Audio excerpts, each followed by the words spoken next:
3.0 को लेकर के एक नई अपडेट देखने को मिली है, जिसमें देखिए आप बताया जा रहा है कि बीपीएससी टीआरई 3.0 के शिक्षक नियुक्ति परीक्षा में सफल होने पर भी कई शिक्षक अभ्यर्थी नौकरी से वंचित हो सकते हैं।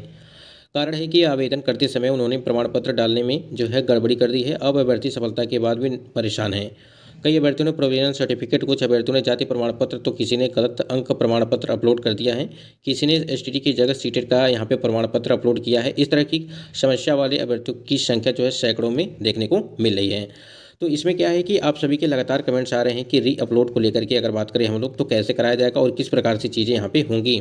तो प्रोसेस आपको बता देते हैं कि आपको जब भी आपको री अपलोड करने के लिए समय दिया जाएगा, वैसे आपको एक चीज़ बता दिया गया है कि 20 के बाद आपका कभी भी यहाँ पे री अपलोड के लिए और री काउंसलिंग आपकी कराई जाएगी। लेकिन बहुत सारे जो डाउटफुल में कैंडिडेट हैं उनको री अपलोड कैसे करना है, किस प्रकार से करना है, एक बार यहाँ पे आपको दिखाते हैं। सबसे पहले एक चीज़ यहाँ पे समझिएगा कि जब बीपीएससी टीआरई 3.0 और जो आपकी टीआरई 1.0 की भर्ती प्रक्रिया कराई गई थी, तो उसमें किस प्रकार से आपके री अपलोड डॉक्यूमेंट किए गए थे उसको समझिएगा। देखिए ये आपका जो पुराना वाला है, यानी कि जो टीआरई 1 की भर्ती प्रक्रिया कराई गई थी और 18 से लगा करके 30 तक, यानी कि लगभग 10-12 दिन का समय यहाँ पे दिया गया था आपको। ठीक है, और देखिए यहाँ पे बताया गया है कि सबसे महत्वपूर्ण चीज़ क्या है, आपको यहाँ पे दिया गया था कि बीपीएससी के ऑफिशियल साइट पर यहाँ पर अपने लॉगिन आईडी एवं पासवर्ड से लॉगिन करने के उपरांत अपने डैशबोर्ड पर जाकर के त्रुटि रहित एवं पठनीय प्रति अपलोड कर सकते हैं। अपलोड किए जाने वाले दस्तावेज, ठीक है, की छाया प्रति 100 KB। अब ये जो 100 KB आपको बताया जा रहा है, ये 100 KB का आपका जो है यहाँ पे वो PDF फॉर्म में होगा। ठीक है, 100 KB PDF फॉर्म में होगा तक होना चाहिए अपलोड किए जाने वाले दस्तावेज की छाया प्रति राजपत्रित। अब यहाँ पे देखिए सबसे इंपॉर्टेंट चीज़ है, आप अगर यहाँ नहीं समझेंगे ना तो दिक्कत हो जाएगी। यहाँ पे देखिए राजपत्रित पदाधिकारी द्वारा हस्ताक्षरित यानी कि अटेस्टेड होना आवश्यक है। ठीक है, साथ ही अपलोड करते समय राजपत्रित पदाधिकारी का नाम, उनका जो है नाम होना चाहिए, उनका पद नाम, वो किस पद पे हैं, पदस्थापन का स्थान एवं संपर्क संख्या पोर्टल पर अंकित करना सुनिश्चित करेंगे। ये इतना चीज़ें हो गई, यानी कि आपका जो भी डॉक्यूमेंट यहाँ पे आपको री अपलोड करना है, ठीक है, उस पर जो है अटेस्टेड होना चाहिए, यानी कि यहाँ पे जो राजपत्रित पदाधिकारी हैं उनका अटेस्टेड होना चाहिए और उस पर उनका नाम होना चाहिए और किस प्रकार से उनका पदस्थापन होना चाहिए, पद नाम होना चाहिए, किस पद पे हैं, ये जानकारी। चलिए एक बार दिखाते हैं कि पूरा किस प्रकार से प्रोसेस है। यहाँ पे स्क्रीन पे आप देख पा रहेंगे कि हम लोग बीपीएससी के ऑफिशियल साइट पे हैं और यहाँ पे आप देखेंगे तो सबसे महत्वपूर्ण चीज़ ये है कि आपको यहाँ पे जैसे बताया गया है कि आपका यूज़र नेम और पासवर्ड ये आपको दोनों, और यहाँ पे जो आपका कैप्चा कोड रहेगा यहाँ पे फिलअप करने पड़ेगा और इसके बाद यहाँ पे लॉगिन कर देना है। जैसे ही आप यहाँ पे आपको इस प्रकार से इंटरफेस जो है देखने को मिलेगा और ये इंटरफेस आपको जो आपने फॉर्म अप्लाई किया था वो यहाँ पे सारी जानकारी आपको देखने को मिलेगी। उसके बाद दो चीज़ यहाँ पे और देखने को मिलेगी कि डाउनलोड अपलोडेड, ठीक है, डॉक्यूमेंट, यानी कि जो आपने वाटरमार्क वाला डॉक्यूमेंट अपलोड किया था वो है, और यहाँ पे अपडेट डॉक्यूमेंट ये ऑप्शन। ठीक है, अब हमें करना क्या है कि यहाँ पे देखिए डाउनलोड अपलोड डॉक्यूमेंट और यहाँ पे अपडेट डॉक्यूमेंट पर देखना है। ठीक है, अपडेट डॉक्यूमेंट पे हम लोग जैसे ही यहाँ पे क्लिक करेंगे, जैसा कि ऊपर आप देख पा रहेंगे, यहाँ पे हम लोग क्लिक करेंगे, उसके बाद हम लोग को इस प्रकार से इंटरफेस जो है वो देखने को मिलेगा। जैसा कि आप स्क्रीन पे देख पा रहेंगे कि यहाँ पे दिया गया है, डिटेल्स दिया गया है। ठीक है, और उसके बाद उसके बगल में आप देखेंगे यहाँ पे तो name of attesting officer designation with the place of posting, जैसा कि अभी हमने बताया कि राजपत्रित पदाधिकारी के पद, पदनाम और पदस्थापन वो जानकारी यहाँ पे आपको देना है और उनका कॉन्टैक्ट नंबर। ठीक है, ये तीन चीज़ यहाँ पे आपको भरना है। ठीक है, यानी कि जैसे मान लीजिए अगर आपका सीटेट का, अगर यहाँ पे बात करें सीटेट का जो गलत डॉक्यूमेंट अपलोड हो गया है, ठीक है, उसको आपको चेंज कराना है और उसको दूसरा यहाँ पे लगाना है, तो वहाँ पे सबसे पहले अटेस्टेड कराना पड़ेगा। ठीक है, राजपत्रित पदाधिकारी का अटेस्टेड होना चाहिए। उसके बाद उनका जो है यहाँ पे फिलअप करना पड़ेगा, उनका नाम लिखना पड़ेगा, उसके बाद यहाँ पे उनका जो पदस्थापन पद क्या है, किस पद पे हैं, और उसके बाद यहाँ पे कॉन्टैक्ट नंबर उनका, यानी कि मोबाइल नंबर यहाँ पे देना पड़ेगा जो भी होगा। ठीक है, यहाँ तक चीज़ें क्लियर हो गई। और एक चीज़ ध्यान रखिएगा, अभी हमने आपको जो बताया कि आपका जो है 100 KB, ठीक है, 100 KB में आपका होना चाहिए वो भी PDF। ठीक है, ये जानकारी आपको होनी चाहिए। तो आपको यहाँ पे सारी जानकारी आपको मिल जाएगी, जैसे EWS कास्ट है, उसके बाद यहाँ पे देखिए सीटेड अपलोड, सीटेड बीटेड पेपर, ठीक है, दक्षता PDF अपलोड, इंटरमीडिएट ग्रेजुएशन। तो यहाँ पे हम लोग देख लेते हैं कि किस प्रकार से आपका चीज़ें यहाँ पे होगी। अगर आप देखेंगे यहाँ पे तो जैसे मान लीजिए हमने यहाँ पे अगर बात करें सीटेड बीटेड पेपर, ठीक है, ये अपलोड करना चाहते हैं तो यहाँ पे अपलोड PDF पे क्लिक करेंगे, या यहाँ पे इंटरमीडिएट ग्रेजुएशन की बात करें तो यहाँ पे हम लोग क्लिक करेंगे। तो यहाँ पे सब कुछ लिखा गया है, जहाँ पर भी आपको अपलोड करना है, जो डॉक्यूमेंट अपलोड करना है, वहाँ पे ये सारा PDF ओपन हो जाएगा। ठीक है, यहाँ पे जैसे ही आप क्लिक करेंगे, ठीक है, इस प्रकार से इंटरफेस आपको देखने को मिलेगा, यानी कि जो भी आपका फाइल होगा वो आपका मोबाइल में या लैपटॉप में खुल करके आ जाएगा और यहाँ से आप अपना जो है फाइल जो भी आपने बना करके रखा हुआ है 1 KB में, वो आपका यहाँ से ओपन करेंगे और दिखाएगा कि आपका यही फाइल है, तो इसको जो है आप अपना यहाँ पे अपलोड कर पाएंगे।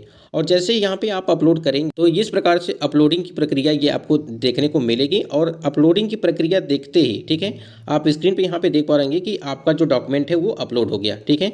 अब इसको जो व्यू करके यहाँ पे आप देख सकते हैं कि क्या यहाँ पे डॉक्यूमेंट अपलोड किया गया है, ठीक है। जैसा कि यहाँ पे आप देख पा रहेंगे कि अपलोड आपने किया था क्या, अपलोड इंटरमीडिएट ग्रेजुएशन इक्विवेलेंट, ठीक है, PDF यहाँ पे, तो ये आपका यहाँ पे अपलोड हो गया है। इसी प्रकार से अगर आप और भी करना चाहते हैं, जैसे यहाँ पे अगर आप बात करें BEd हो गया, MAd हो गया, DLEd हो गया, तो आपको इस प्रकार से करेंगे तो आपको फिर से यहाँ पे आप देखेंगे कि आपका जो होगा, ठीक है, यानी कि कोई भी और डॉक्यूमेंट यहाँ पे आप अपलोड करना चाहते हैं तो कर सकते हैं।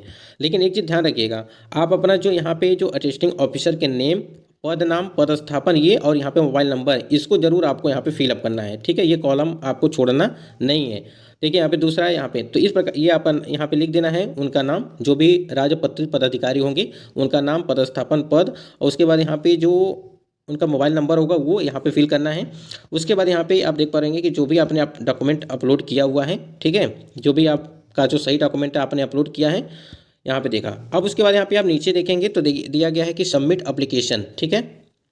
तो सबमिट एप्लीकेशन पे आप क्लिक करेंगे और सबमिट एप्लीकेशन पे क्लिक करते ही कि आपका जो यहाँ पे कन्फर्मेशन जो है पेज देखने को मिलेगा, जिसमें आप यहाँ पर दिखाया गया था I have checked all the entire, no further correction is required, submission with accepted, ठीक है। यहाँ पे आप देखेंगे, उसके बाद ऐसे ही यहाँ पे आप वहाँ पे ऐस करेंगे। उसके बाद देखिए यहाँ पे your document uploaded successfully dear candidate, document uploaded successfully with west विशेष बिहार पब्लिक सर्विस कमीशन की तरफ से, इस प्रकार से चीज़ें देखने को आपको मिलेंगी। और उसके बाद यहाँ पे देखेंगे तो आपको अगर फिर से यहाँ पे देखना है कि आप अपलोड हुआ या नहीं हुआ, तो रीलोड पे आपको यहाँ पे क्लिक कर देना है और उसके बाद से यहाँ पे जो है आपको आपका पूरा यहाँ पे देखने को मिलेगा, ठीक है। तो ये प्रोसेस है और 2-3 चीज़ों को आपको ध्यान रखना है, ठीक है। जैसा कि अभी हमने बताया कि 100 KB का आपका PDF होना चाहिए, इस बात को ध्यान रखेंगे, PDF होना चाहिए। उसके बाद यहाँ पे जो आपका पत्रित पदाधिकारी हैं उनका यहाँ पे अटेस्टेड होना चाहिए, ठीक है, और उनका मोबाइल नंबर, उसके बाद किस पद पे हैं, ये जानकारी जैसे कि वहाँ पे फिलअप करना है ना, इसलिए हम बता रहे हैं बार बार आप। तो इतना प्रोसेस आपको यहाँ पे करना पड़ेगा री अपलोड के लिए। बाकी कोई जानकारी इसके संबंध में अगर आपको चाहिए तो कमेंट करिएगा, बाकी हमने बता दिया आपको किस प्रकार से चीज़ें हैं। देखिए ये पहली भर्तियाँ जो आपकी कराई गई थी तो उसमें इसी प्रकार से चीज़ें कराई गई थी, ठीक है। अगर कुछ बदलाव अगर होता है TR 3 में तो वो अलग की बात है, तो हम आपको दूसरी तरीके से बता देंगे। फिलहाल इसी तरीके से आपको करना है। उसके बाद हम लोग यहाँ पे नियुक्ति पत्र को लेकर के बात करें या ट्रेनिंग को लेकर के बात करें, जैसा कि साथियों आपको पता है कि 20 तारीख तक, ठीक है, यानी कि 20 तारीख से आपके री अपलोडिंग की कार्य जो स्टार्ट होगी, उसके बाद यहाँ पे री काउंसलिंग होगा।